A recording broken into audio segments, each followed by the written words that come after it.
ఒకరికొకరు.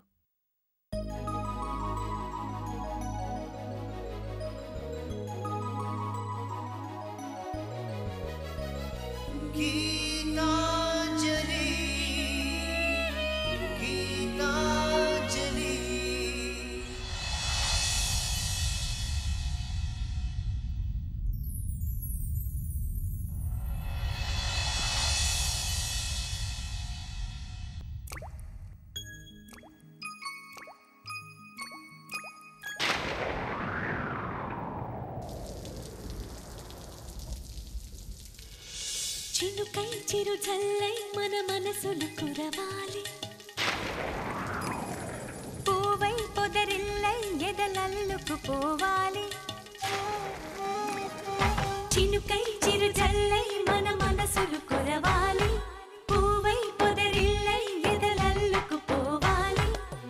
చిటపట స్వరాల హారానా మురిపాల ముత్యాలే మెరవాలి, మురిపాల ముత్యాలే మెరవాలి. అల్లరి ఆశల పల్లకిలో అందాల హరివిల్లు చేరాలి, అందాల హరివిల్లు చేరాలి. తేనె కన్న తీయని చిలిమి నేస్తమా, ఒకరికొకరు ప్రాణమే ఆప్తమిత్రమా. తేనె కన్న తీయని చిలిమి నేస్తమా, ఒకరికొకరు ప్రాణమే ఆప్తమిత్రమా. చినుకై చిరు చల్లై మన మనసులు కురవాలి. లా లా లా లా లా లా, లా లా లా లా లా లా, లా లా లా లా లా, లా లా లా లా. గుండె గూడులో బాధైతే చిరునవ్వు గువ్వ నా తోడంట, మండు వేసవే ముసిరేస్తే మంచు కొండ నీ నీడంట. కంటి పాపలా నవ్వుంటూ కన్నిటి బొట్టుని రానేమో, చిన్నారి స్నేహం ముద్దంటూ నిరుపేద చెట్టుని కట్టావు. ఎన్నెన్ని జన్మలకైనా మనం ఇలాగే పుట్టాలి, తరాలు మారుతున్న గీతాంజలుండాలి. ఎన్నెన్ని జన్మలకైనా మనం ఇలాగే పుట్టాలి, తరాలు మారుతున్న గీతాంజలుండాలి, గీతాంజలుండాలి, గీతాంజలుండాలి. ఈలోగా ప్రాబ్లం సాల్వ్ అయిపోతుంది. Don't worry. ఉంటాన్రా. ఓకేరా. అమ్మా, మనకి మంచి రోజులు వస్తున్నాయి. సూర్య త్వరలో విడుదలవుతున్నాడట. అతను విడుదలైతే నా బాధ్యత తీరిపోతుంది. గీత కూడా తిరిగి వస్తే మన సమస్యలన్నీ తీరిపోతాయి. అలా జరిగితే మీ నాన్నగారిని కాపాడుకోవచ్చు. తప్పకుండా. నువ్వు ఇంకేం ఆలోచించకు. వెళ్ళి భోంచేద్దుకోనే పద.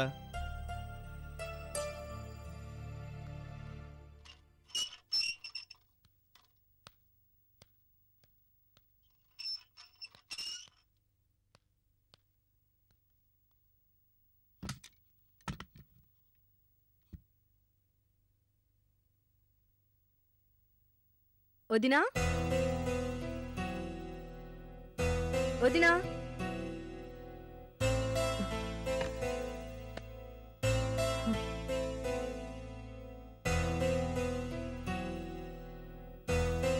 వదినా. ఎక్కడికి వెళ్ళి ఉంటుంది?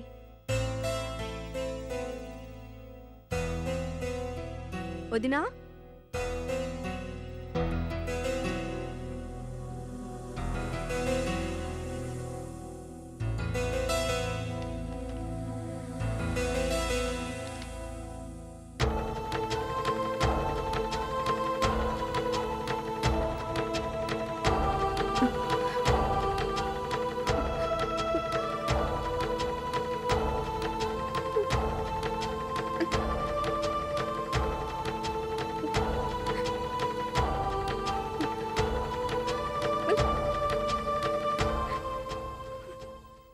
తులసి,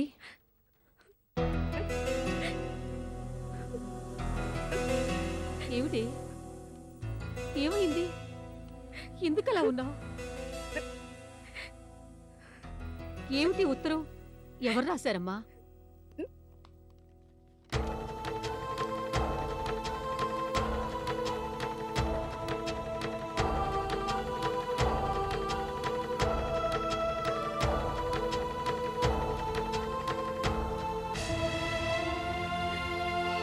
పనిచేసింది.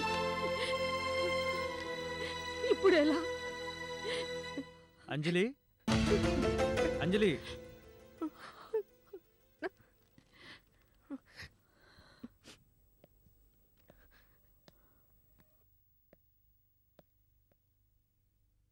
అంజలి ఎక్కడండి? మీకు శుభవార్త అండి, మీ అబ్బాయి త్వరలో విడుదలవుతున్నాడు.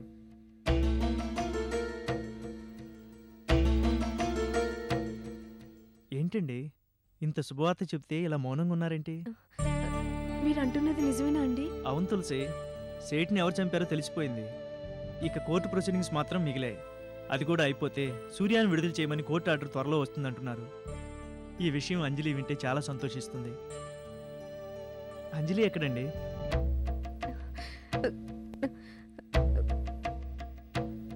వదినా? మీ వదినే ఎక్కడుంది? మీరేనా చెప్పండి, అంజలికి ఏమైంది?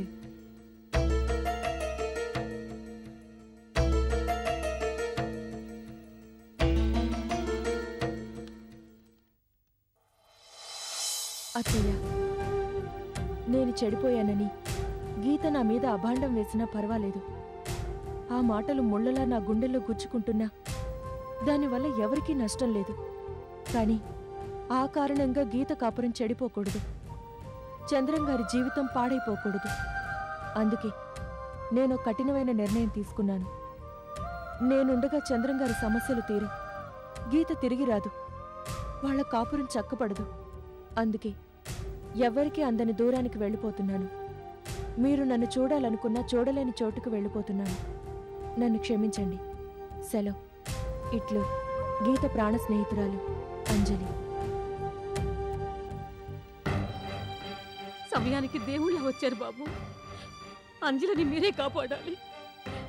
తను ఆత్మహత్య చేసుకుంటే మీరేం భయపడకండి, మీరు అనుకున్నట్టు ఏం జరగదు. అంజలి ఎక్కడున్నా నేను వెతికి తీసుకొస్తాను.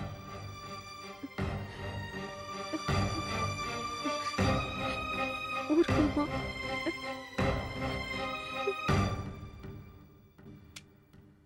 అసలు మీరెందుకు విడాకులు తీసుకోవాలనుకుంటున్నారు? ద్రోహం చేసే భర్తతో ఏ భార్య కాపురం చేయలేదు.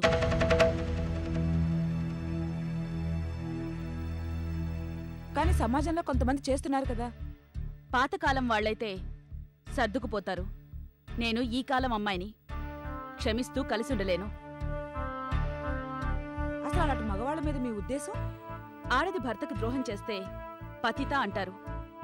భర్త తప్పు చేసినా అలాగే పిలవాలి.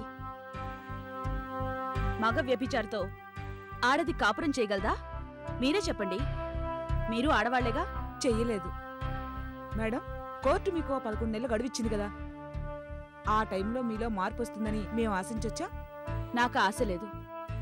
ఎట్టి పరిస్థితుల్లోనూ నేను నా భర్తతో కలవను.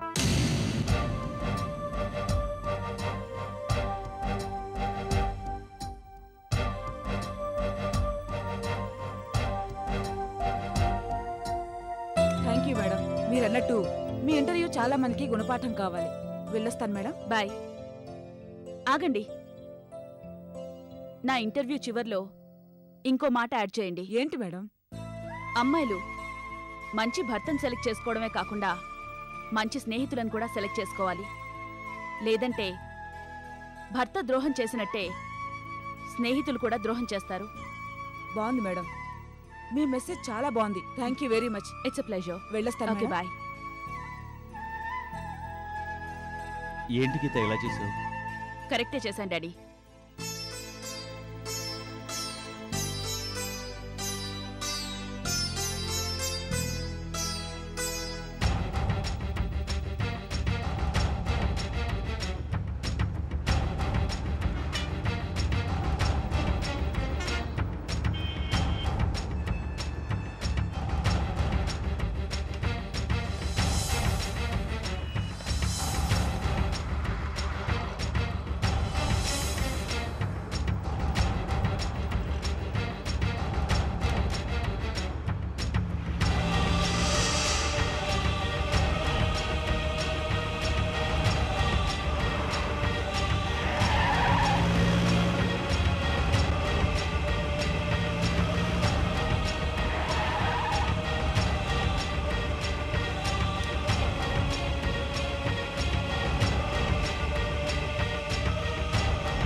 నువ్వు పారిపోవటానికైనా ఇంత కష్టపడ్డాను?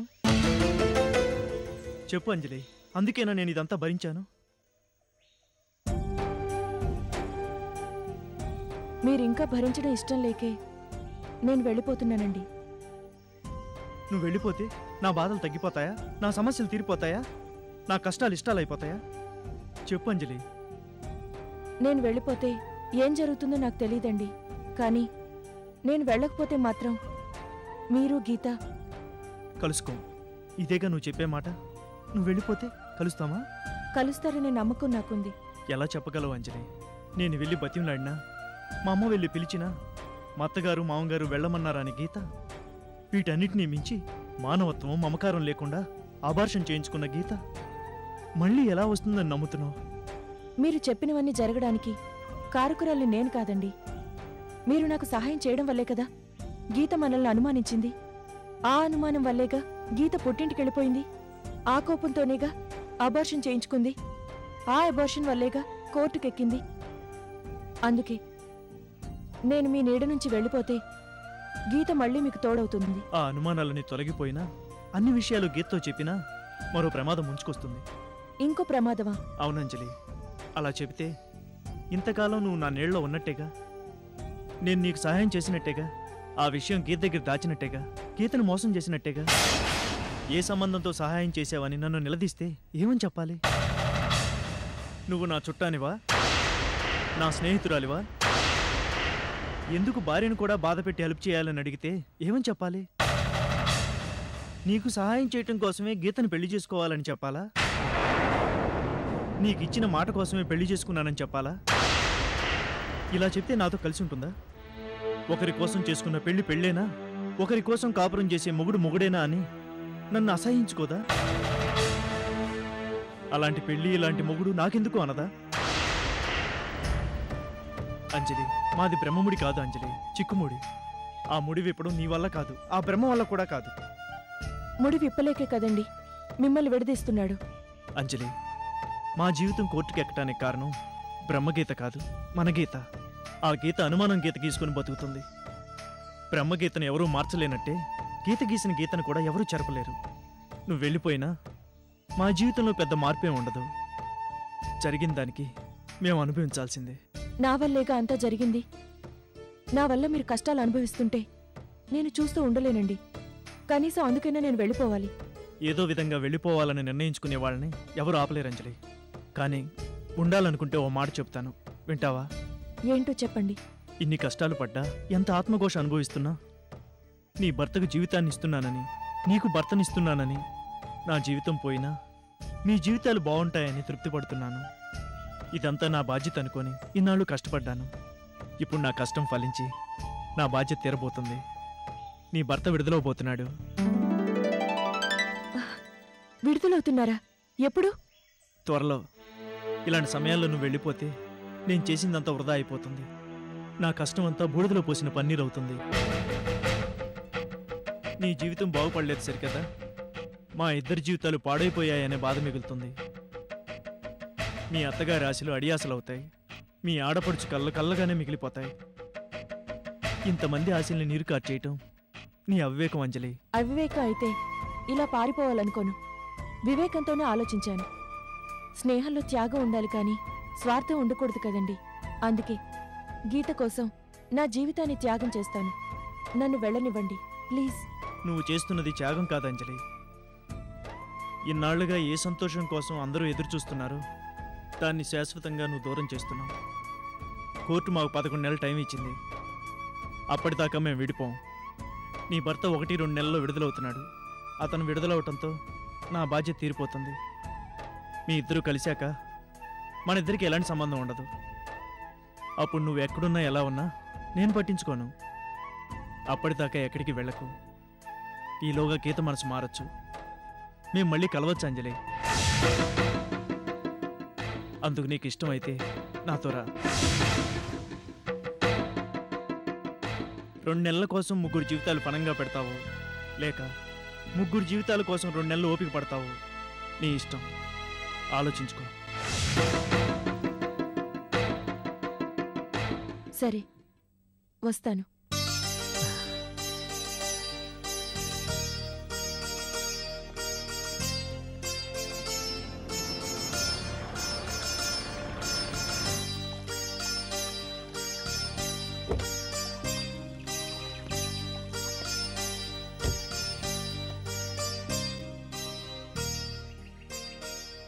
ఒరే మీ నాన్నగారు ఫోన్ చేశారా? ఏమన్నారమ్మా? ఆశ్రమంలో ఏదో యాగం ఉందట, అదవ్వగానే వస్తానన్నారు. గీత రాకుండా నాన్నగారు వస్తే ఎలాగమ్మా? నా భయం కూడా అదేరా. గీత ఎలా ఉంది? ఈ మధ్య నువ్వు వెళ్ళి చూసావా అని మీ నాన్నగారు అడిగారు. మరేం చెప్పావమ్మా? అన్ని అబద్ధాలే చెప్పాను. కోడలు కడుపులో లేని బిడ్డకి నెలలు లెక్కేసి చెప్పానురా. నువ్వు అబద్ధాలు ఆడితేనే ఆయనకి చాలా కోపం వచ్చేది. అలాంటిది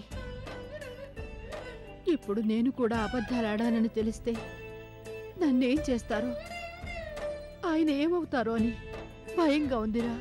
మరెలాగమ్మా? ఈలోగా నాన్నగారు వస్తే?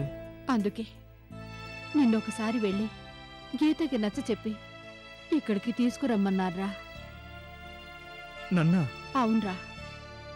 అసలు నీకే ఫోన్ చేస్తానన్నారు, కానీ నీకు చేస్తే నిన్నేమంటారోనని నేనే చెప్తానన్నాను. ఇంకేమన్నారమ్మా? తప్పు నీదే కనుక ఓ మెట్టు దిగమన్నారు. గీతని బతిమాలు బుజ్జగించో ఎలాగో అలా తీసుకురమ్మన్నారా. కానీ ఈ పరిస్థితిలో తప్పదురా. గీత రాకుండా నాన్నగారు రావడం మనకిష్టం లేదు. అలాగని ఆయన ఎంతకాలం ఆశ్రమంలో ఉంటారు? అక్కడ మనశ్శాంతి దొరుకుతుంది, కానీ నా అనేవాళ్ళు ఉండరు కదరా. ఏదో రోజు మనల్ని చూడాలనిపించి సడన్గా వచ్చేస్తే, అందుకే మనం తొందరపడ్డం మంచిదిరా. సరేనమ్మా, ఆలోచిస్తాను. ఇంకా ఆలోచిస్తూ కూర్చుంటే పరిస్థితి చెయ్యి దాటిపోతుందిరా. ఓ ఆడదానిగా ఓ విషయం చెప్తాన్రా. అంత కోపంలో పుట్టింటికి వెళ్ళిన ఏ ఆడది భర్త బతిమాలకుండా రాదు. అది స్త్రీ నైజం. అందుకే నువ్వే మెట్టు దిగక తప్పదురా. నేను మెట్టు దిగినా గీత బెట్టు చేస్తే? నువ్వు మరొక్క మెట్టు దిగరా. కోర్టు మెట్లు ఎక్కాక నేను ఎన్ని మెట్లు దిగినా లాభం ఉండదేమో అమ్మా. ఉంటుందో లేదో వెళ్తే కదరా తెలిసేది.